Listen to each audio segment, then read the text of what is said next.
Octavo domingo del tiempo ordinario, ciclo C, 27 de febrero del 2022. Lucas capítulo 6, versículos 39 al 45. En el primer punto meditamos. Les dijo también una parábola. ¿Acaso puede un ciego guiar a otro ciego? ¿No caerán los dos en el hoyo? ¿No está el discípulo sobre su maestro, si bien cuando termine su aprendizaje será como su maestro? Antes de escuchar esta página del Evangelio, la liturgia en la aclamación al Evangelio pone en nuestros labios una breve oración. Abre, Señor, nuestros corazones y comprenderemos las palabras de tu Hijo. Oración muy necesaria. Hemos escuchado algunas palabras aparentemente muy claras del Señor. Un ciego no puede guiar a otro ciego. ¿Por qué miras la paja en el ojo de tu hermano? No hay buen árbol que dé malos frutos. Nunca como hoy, el Evangelio nos parece tan comprensible y evidente, pero la comprensión que la liturgia nos ha hecho invocar es otra. No es tanto a nivel de la inteligencia, sino del corazón. No es tanto un entender como una comprensión, es decir, un abrazo con todo nuestro ser, un hacer nuestras las palabras. Estamos en esa parte del Evangelio de Lucas que se abre con las bienaventuranzas y abarca los grandes discursos sobre la ley nueva. No se puede tomar solo un fragmento, como hacemos durante la misa, porque es más bien de la totalidad de donde surge el Espíritu de Jesús, la novedad del Evangelio. Al fue dicho, Jesús opone ahora su revolucionario, pero yo les digo, que cumple y transforma al mismo tiempo la antigua ley. A ustedes que escuchan les digo, así empezó a hablar Jesús aquel día, y así nos lo dice ahora también a nosotros.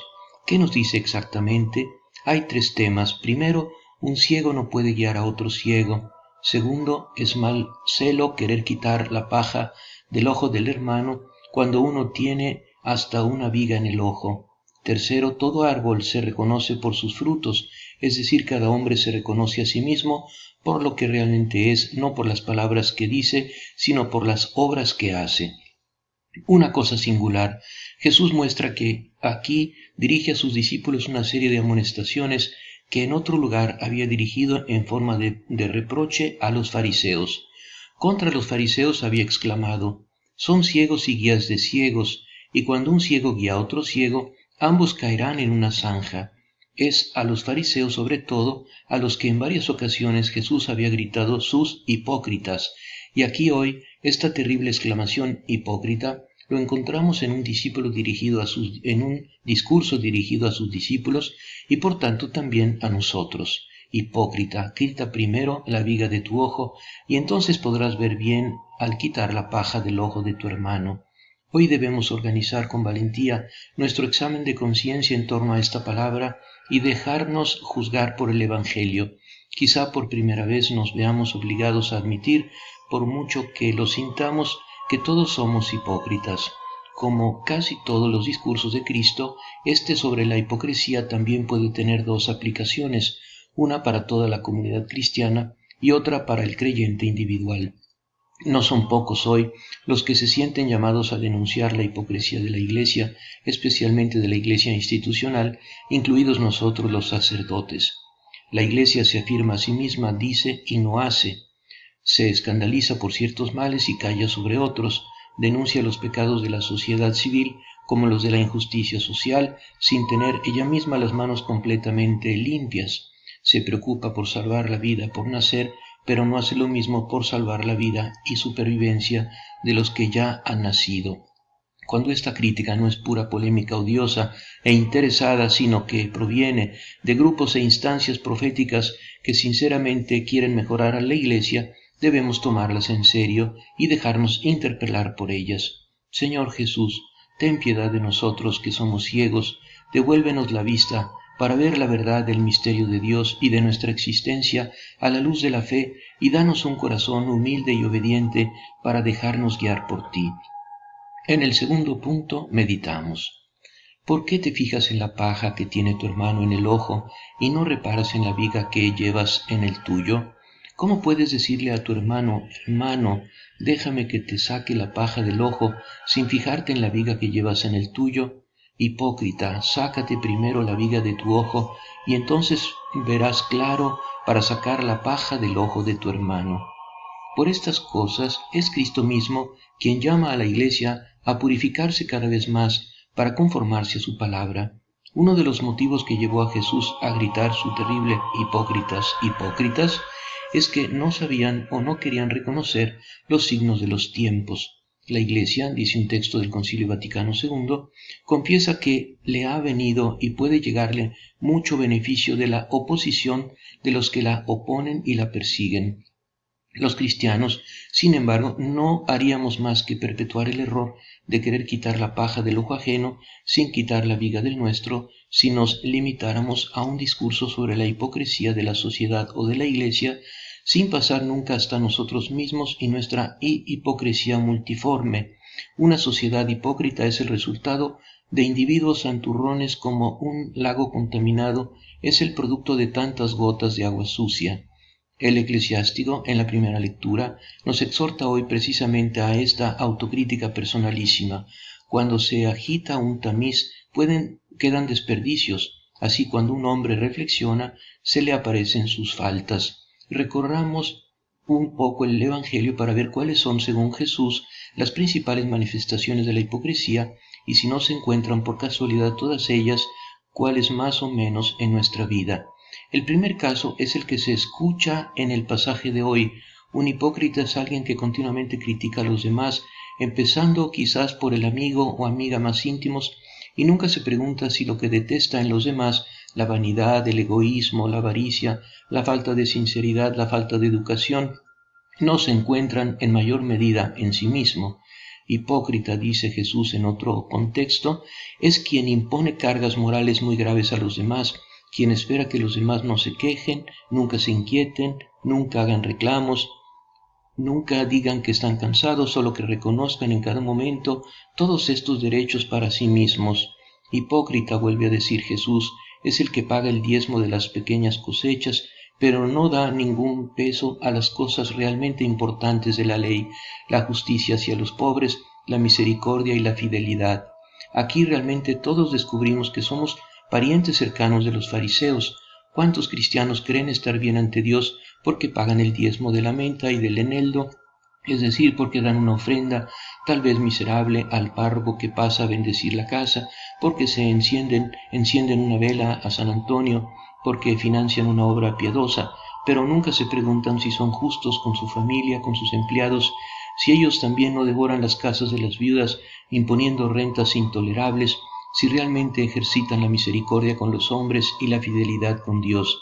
Hablando de la limosna y de la oración, Jesús destaca la raíz última y el manantial de la hipocresía que está a la vista de los hombres.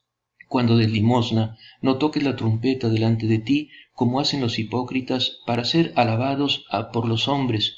Cuando oren, no sean semejantes a los hipócritas que gustan de orar en pie, para ser vistos por los hombres. Mateo, el recaudador de impuestos, fue el más cuidadoso en registrar todos estos hipócritas pronunciados por Jesús. Él, se ha dicho, es el evangelista de la Iglesia que escribe para la Iglesia. Es para nosotros, pues, más que para los fariseos, que recoge estos dichos que hemos oído. ¿De qué, pues, nos enseña el Señor a huir en todos estos textos contra la hipocresía? ¿Qué es la hipocresía? Es un intento de burlarse de Dios, es la falsedad del corazón, la ilusión de agradar a Dios con las apariencias, casi ilusionándose de que puede engañarle o de que tome por bueno lo que no lo es. Entre los hombres, esta es una actitud que llamamos de astucia, de querer engañar, de duplicidad. El hipócrita es, en el fondo, un falsificador, el que trata de pagar a Dios con dinero falso, el que lo honra con los labios mientras que su corazón está lejos de Dios. Espíritu de verdad, concédenos la gracia de reconocer sinceramente el pecado que hay en nosotros, su gravedad y fealdad, y que con espíritu penitencial tratemos de enmendarnos y ser más benévolos y misericordiosos ante las debilidades y fragilidades de los demás. En el tercer punto meditamos, pues no hay árbol bueno que dé fruto malo, ni árbol malo que dé fruto bueno.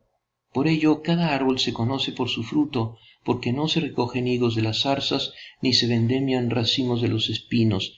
El hombre bueno da de la bondad que atesora en su corazón, saca el bien, y el que es malo de la maldad saca el mal, porque de lo que rebosa el corazón habla la boca. Sobre los hipócritas el Evangelio pronuncia la más terrible de las amenazas. Ya han recibido su recompensa, como diciendo Dios ya no les debe nada. Cuando se trata de una actitud consciente y deliberada, por eso rara vez sucede, es en verdad un pecado terrible. Es en la práctica un ateísmo, porque significa creer en un Dios que tiene ojos pero no ve, tiene oídos pero no oye. Es olvidar que el Dios bíblico es un Dios vivo y santo que escudriña los corazones y lee los pensamientos antes de que se formen en la mente. San Pablo, en una de sus cartas, tiene estas palabras de fuego: no se hagan ilusiones, no se puede burlar de Dios. La hipocresía es, por tanto, ante todo, una ingenuidad, una necedad, una mentira de piernas cortas, destinada a ser descubierta por Dios ya en esta vida. Sin embargo, no se puede hablar hoy de hipocresía sin denunciar la nueva hipocresía de los tiempos modernos, una hipocresía al revés. En otros tiempos la gente pretendía ser mejor de lo que era, ahora por el contrario finge ser peor. Hubo un tiempo en el que los hombres se aseguraban de ir a misa los domingos aunque no lo hicieran, ahora por el contrario dicen que los domingos van a jugar al golf y quién sabe cómo se enojarían si sus amigos entendieran de que más bien van a la iglesia. En otras palabras, la hipocresía fue una vez el tributo que el vicio pagaba a la virtud, mientras que ahora es el tributo de la virtud que paga el vicio. En este sentido, podríamos mencionar todas las formas extrañas que algunas personas, especialmente los jóvenes, ponen en acción hoy en día para parecer más inescrupulosos de lo que realmente son. Una nueva hipocresía desconocida para el Evangelio, se decía nueva, sin embargo, hasta cierto punto es más antigua si la llamamos por su nombre más corriente, que es el respeto humano. Entre las palabras ciertamente auténticas de Jesús hay una que dice: el que se avergüence de mí y de mis palabras ante esta generación adúltera y pecadora, el Hijo del Hombre se avergonzará también de él, cuando venga en la gloria de su Padre con los santos ángeles. La palabra de Dios nos ha conducido a través de una sana autocrítica. De ella debe brotar en nosotros un intenso deseo de ser verdaderamente honestos con Dios, de caminar delante de Él en panes sin levadura, de sinceridad y de verdad. Cuando al final del Padre Nuestro decimos ahora líbranos del mal, es de este mal del que debemos pedir liberación, del mal de la hipocresía. No es de nosotros que podemos obtener esto. Jesús es el pan sin levadura por excelencia de la sinceridad y de la verdad. Al entrar en nosotros puede hacernos transparentes en nuestras intenciones y puros en nuestro corazón. Puede hacer de nosotros una nueva pasta. Para esto, de hecho, Cristo, nuestra Pascua, fue inmolado. María, Madre nuestra, haz que tu divino Hijo viva en nuestros corazones y en nuestras mentes para dar abundantes frutos en las obras de misericordia. Amén.